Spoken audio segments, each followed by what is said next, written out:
New Haven, U.S. President Donald Trump concluded his remarks at the recent G7 summit by inviting the assembled leaders to hold next year's meeting at his Doral Country Club near Miami, describing a fantasy-like world of magnificent buildings, whose ballrooms are among the biggest in Florida and the best.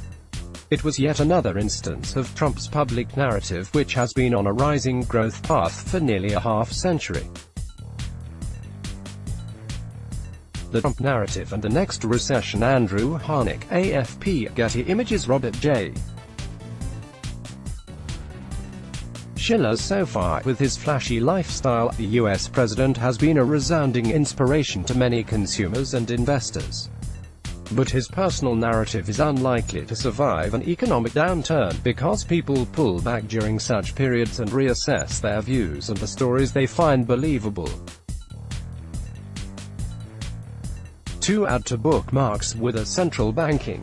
Hui 1979. Getty Images. 19 Add to bookmarks. Will Boris Johnson's political coup succeed?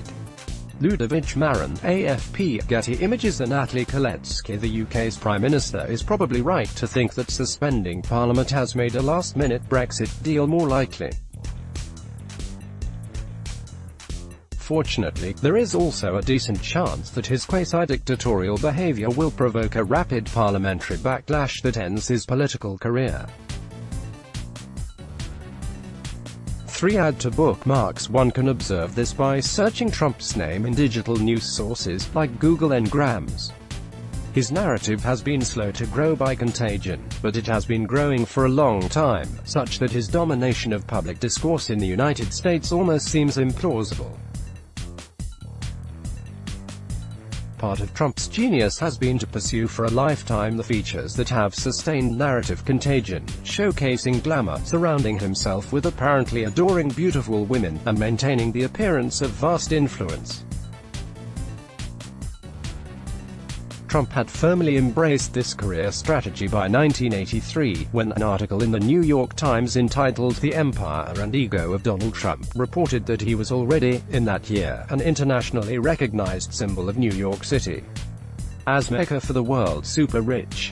Consider his interest in professional wrestling, a form of entertainment that attracts crowds who, by some strange human quirk, seem to want to believe in the authenticity of what is obviously staged. He has mastered the industry's kayfabe style and uses it effectively everywhere to increase his contagion, even going so far as to participate in a fake brawl in 2007. Trump had the good luck to be invited to host a new reality television show in 2004 called The Apprentice, which featured real-life business competition. He immediately saw the opportunity of a lifetime to advance his public persona, becoming famous for a tough love narrative. "You're fired," he would bark at losers on his show, while also showing some warmth to winners and losers alike. Subscribe now. Get unlimited access to On Point, The Big Picture, and the entire PS archive of more than 14,000 commentaries, plus our annual magazine, for less than $2 a week. Subscribe now. That Trump has established a contagious narrative, he continues to live out his TV show persona. At the Republican Party's 2016 convention, after portraying the U.S. as a declining power, he declared, "I alone can fix it." Accordingly, he has fired his top officials at an unprecedented rate, ensuring that no one of independent stature remains part of his administration. This has established a new form of arbitrariness in the U.S. government, the Trump whim, which, given the linkages of the U.S. and global economies, can affect the entire world. None of this is original. Trump has been pursuing a variation on a recurrent narrative that dates back thousands of years. The ancient cynic Lucian of Samosata, in a 2nd-century essay on oratory, a professor of public speaking, describes to would-be leaders how one can exploit a power narrative by acting it out in one's own life. In your private life, be resolved to do anything and everything, to dice, to drink deep, to live high and keep mistresses, or at all events, to boast of it even if you do not do it, telling everyone about it and showing notes that purport to be written by women. You must aim to be elegant, you know, and take pains to create the impression that women are devoted to you.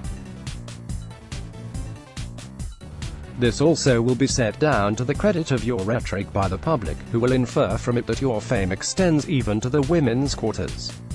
For Lucian, this narrative does not describe reality but creates it. What matters is not substance but consistency. Bring with you, then, as the principal thing, ignorance, secondly recklessness, and then to effrontery and shamelessness. Modesty, respectability, self-restraint, and blushes may be left at home, for they are useless and somewhat of a hindrance to the matter in hand.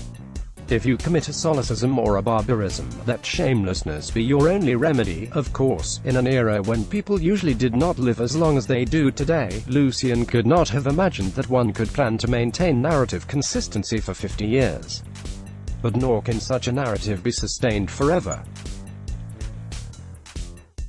And the end of confidence in Trump's narrative is likely to be associated with a recession.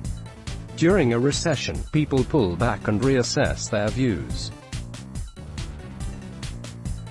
Consumers spend less, avoiding purchases that can be postponed, a new car, home renovations, and expensive vacations. Businesses spend less on new factories and equipment, and put off hiring. They don't have to explain their ultimate reason for doing this. The gut feelings and emotions can be enough. So far, with his flashy lifestyle, Trump has been a resounding inspiration to many consumers and investors. The U.S. economy has been exceptionally strong, extending the recovery from the Great Recession that bottomed out just as Barack Obama took over the U.S. presidency in 2009.